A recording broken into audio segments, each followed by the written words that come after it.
building up at Tamale Teaching Hospital following industrial action by Health Workers Union. Ghana Blind Union appeals for technological innovation for blind and visually impaired persons as it marks 50 years of second cycle and higher education for the blind. World Bank suspends aid to Sudan after military stage coup against the civilian government.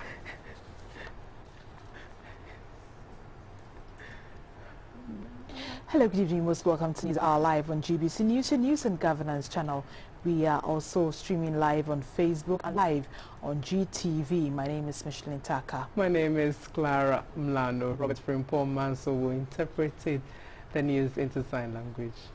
The University of Ghana has inducted its 13th Vice-Chancellor into office. Professor Nana Abba Apia Amfo becomes the first female Vice-Chancellor of the university and was assured by President Akufo-Addo of his support to the hilt.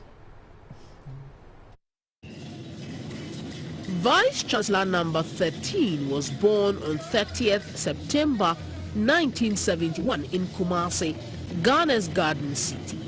Professor Nanaba Apia Amfo is a Ghanaian linguist and university administrator. Until her appointment as VC, she was the Pro-Vice-Chancellor for Academics and Student Affairs, also at the University of Ghana. She began her career as a lecturer at the Department of Linguistics at Legon in 2001. She went abroad for further studies in Norway and returned home to continue lecturing at the University of Ghana. She was promoted to senior lecturer in 2007 and the same year earned her PhD. She became an associate professor in 2011 and professor in 2017. Professor Nanaba Apia Amfo served as the university's Pro-Vice-Chancellor for Academics and Student Affairs from November 2019 to July 2021. In July 2021, she was appointed as the acting Vice-Chancellor. Today, she is formally in office as the new Vice-Chancellor of the University of Ghana. Please promise me that you will carry everybody along transparently, such that unnecessary polarized postures will be a thing of the past at this institution. The new Vice-Chancellor, Professor Nanaba Apia Amfo, promised excellent service to the university. My vision aligns with our aspiration as a university to become a world-class research-intensive university with a mission to create an enabling environment that makes UG increasingly relevant to national and global development. The President, Nana Akufo-Addo, also pledged his utmost in support for the new Vice-Chancellor to succeed. Professor Nana Abba Apia Amfo, Aiko, and God's blessings, and you will definitely have my support and be hopefully your successful advocate with the Minister for Finance.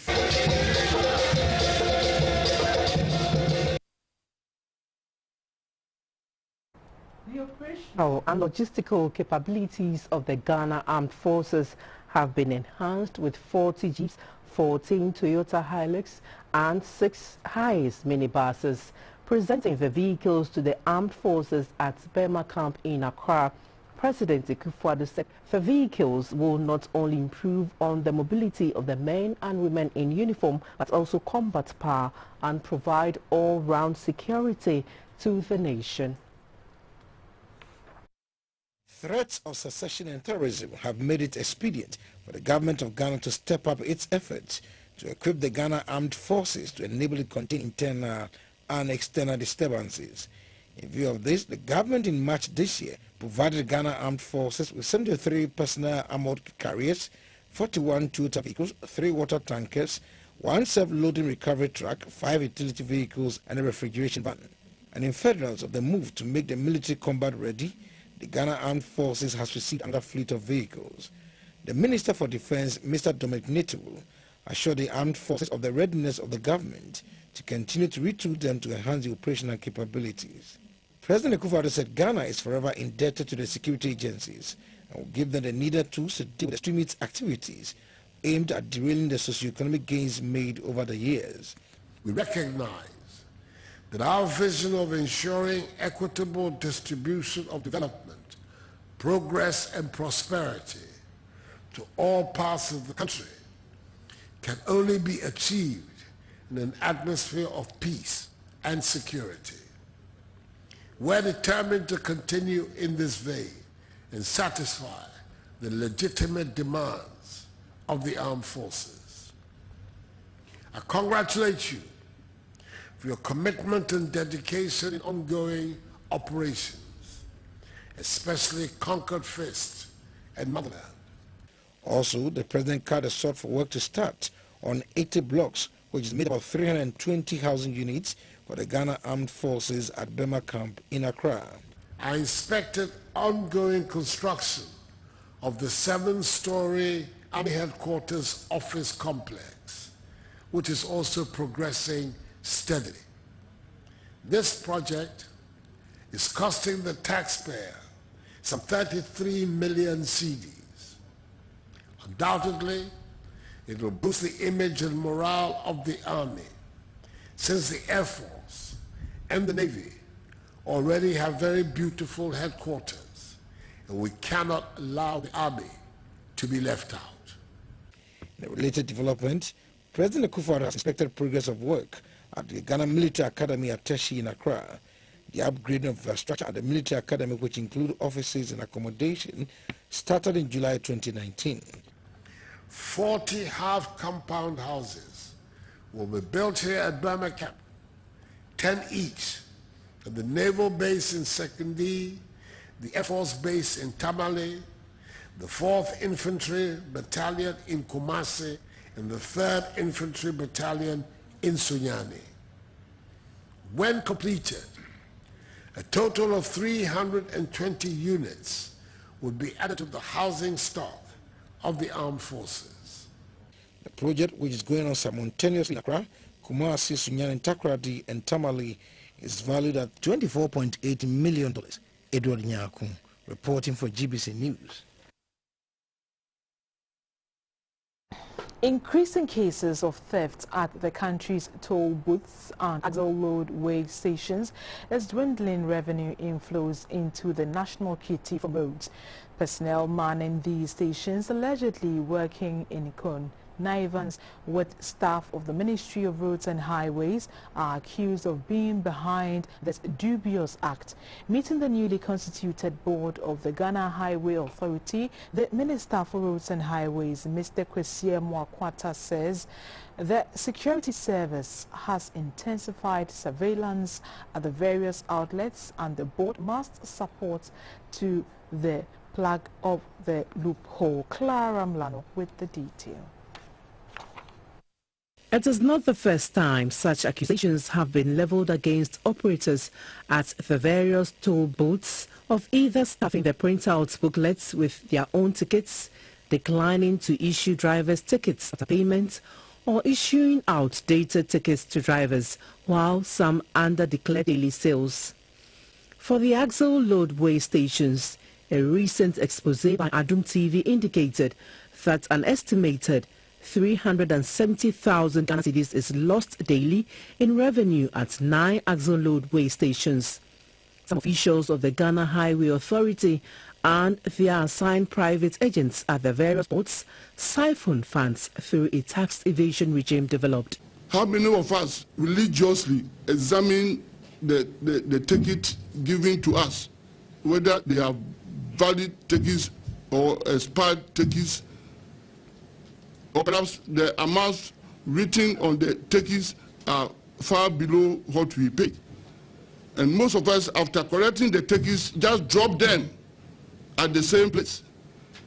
And you see the hawkers there, they pick them and give them back to those in the toll booths. You have a lot of work to do as a board, and check all these.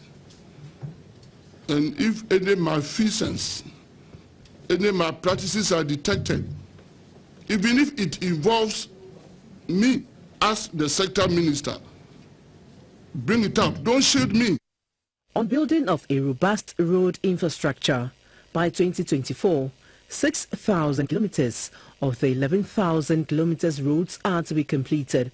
2,167.2 kilometers of critical roads, 4,852 kilometers of cocoa roads, 563 kilometers of town roads, and 1,500 kilometers of asphalt overlay projects would be executed. For the newly constituted board of the Ghana Highway Authority, their charge is to assist management restructure the authority to work in a more transparent manner. Mr. Ike Mensa, an engineer, is the new board chairman of the Ghana Highway Authority, ready to do their bit in support of the reclassification of the road contractors initiative.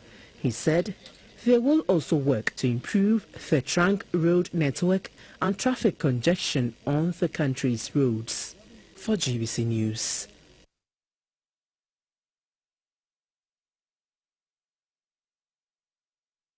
The Minister for Roads and Highways, Mr. Kwesi Amakwata, has reminded road officials that way bridges are not major revenue generation points for government. He emphasized the need for strict enforcement of the axle load way rules and not to extort money from drivers of heavy truck vehicles. The country's way stations are raking in some huge revenues, which to the minister defeats the purpose of the establishment of such axle load stations. The axle load centers are not revenue centers. We are not expected to make money from there. So the fines that we put up at axle load centers are penalties to deter drivers and transport owners not to overload their vehicles. So if in a year it's reported that not even a pesewa was collected from all our axle load centers across the country, 18 or so of them, then all of us should be clapping for ourselves as a nation. It means that we have protected our roads and that we have ensured total compliance with the axle load policy. We should rather be worried if it's reported that from the axle load centers, funds imposed amounted to 1 trillion. We do not need the money because whatever the quantum of the fine, it cannot compensate for the destruction of the roads. We have our own people there to help to enforce the axle load laws. Unfortunately, and I must be honored and I'm not ashamed of it, our own people appointed have turned to be thieves. They go there and are interested in their pockets. The Gender Conference by the Ghanaian German Center for Jobs, Migration and Reintegration is underway in Accra. The conference provides a platform for key stakeholders from academia, government and development partners to discuss and share ideas that will lead to policy interventions on gender and migration.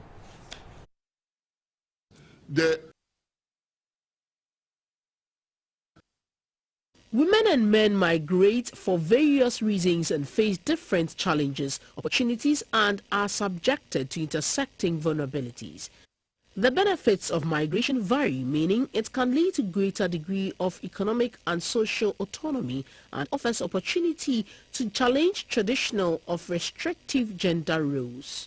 At the 2021 Gender Conference, a report commissioned by GIZ's program Migration and Diaspora on curricular migration will be released. This is expected to offer options for Ghanaian labor migrants and generate discussions on how Ghana can leverage on it. The country director of GIZ, Ms. Regina Barbosa, said people cannot be stopped from migrating since it is a process and not a problem. She called on relevant stakeholders to create an enabling environment that provides returning migrants or potential returnees a sense of safety and security for a better future in Ghana. In all this, it is only then that returning migrants can comfortably reintegrate and begin to see and utilize the several opportunities waiting to be tapped, contributing meaningfully to Ghana's development agenda. The MDAs involved in the migration space, together with the respective donor partners, have been working assiduously to improve management and regulation of national migration. Despite the average migrant worker sending $200 home every month, remittances accumulate to create a tidal wave of international currency transfers. The Deputy Minister for Employment and Labour Relations, Mr. Bright Rekubrobe, said remittances from Ghanaian migrants living abroad account for 4% of GDP.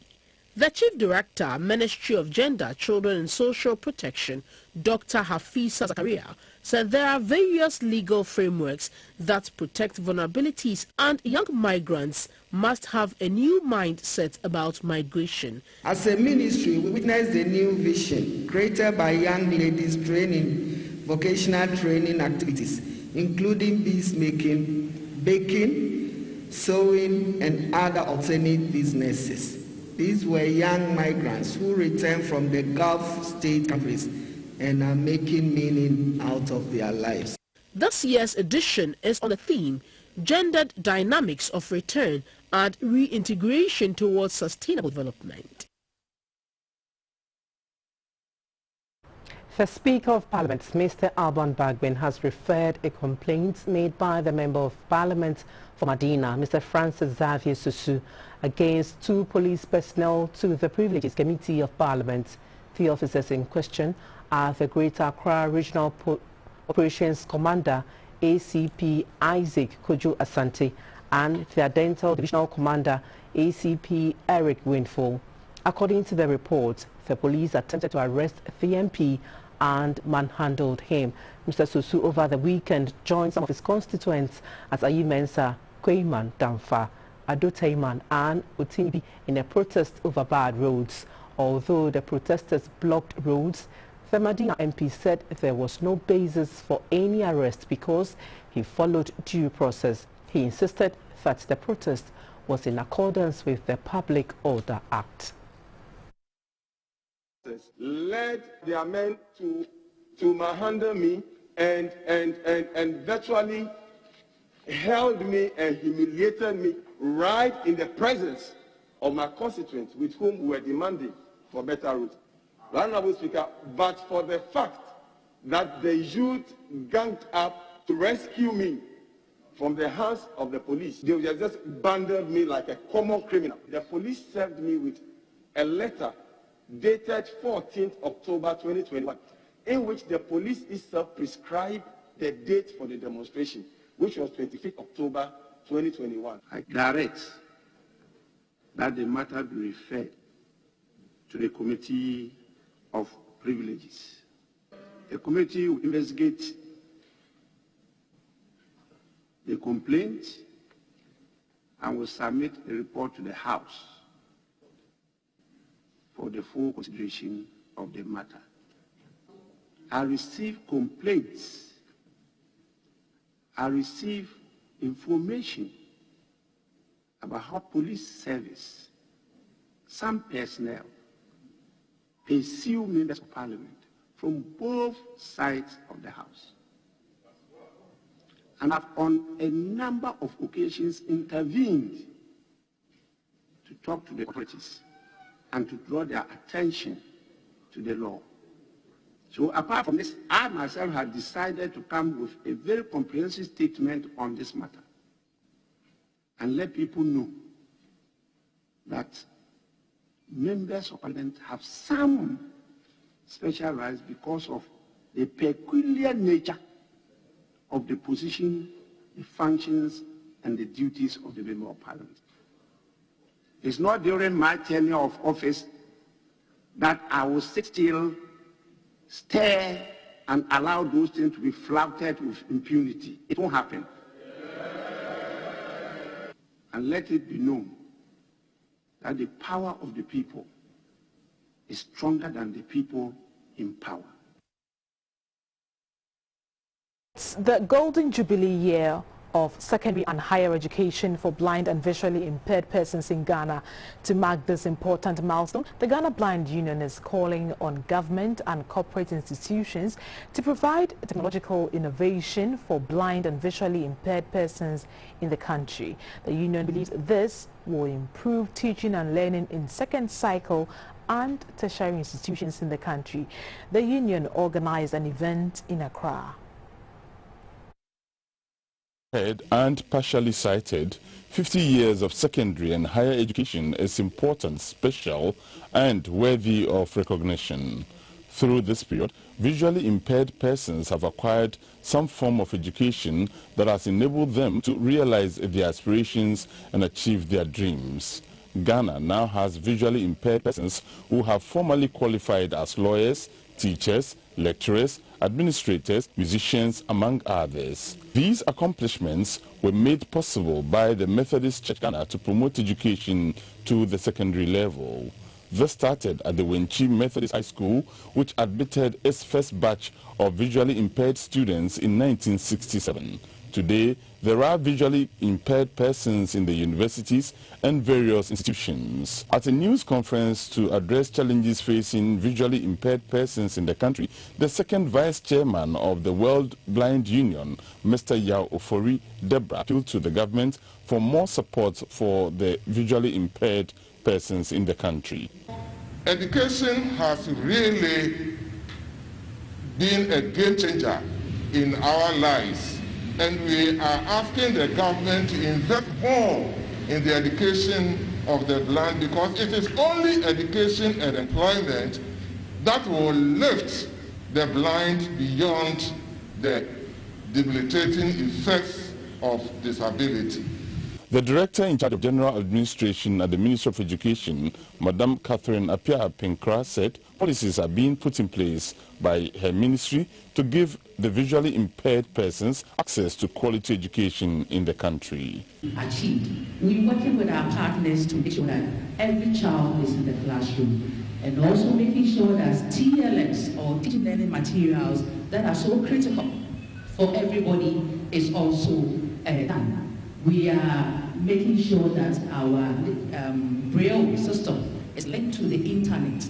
The Methodist Church Ghana presented some cash to the Ghana Blind Union. The former Chieftaincy Minister, Dr. Seydou Dana, on behalf of the Ghana Blind Union, commended the Methodist Church Ghana for their support to the visually impaired in the country. The Japanese government has presented a grant of $91,856 to a WA-based non-governmental organization like Air Ghana for the construction of a classroom block at Sanhiga in the Upper West region. The financial assistance is under the Japanese Grant Assistance for Grassroots Projects, a scheme that supports projects proposed by NGOs and local government authorities to meet diverse needs of the population. Assistance for Grassroots Projects GGP provides assistance to NGOs, hospitals, primary schools, research institutes and other non-profit associations to help implement their development projects. Life Care International, for the second time, has received a grant to provide access to quality education for vulnerable children in Sanchiga village in the Wa municipality of the Upper West region. Your embassy and the people of Japan will be helping to wipe away the tears and suffering of vulnerable children in Sanchiga village in the Wa municipality of Upper West region. According to the Japanese ambassador to Ghana, Mr. Chutomo Himeno, availability of GGP funding in each eligible country provides the Japanese government with a new means of cooperation that has a direct impact on the well-being of the less privileged in rural communities.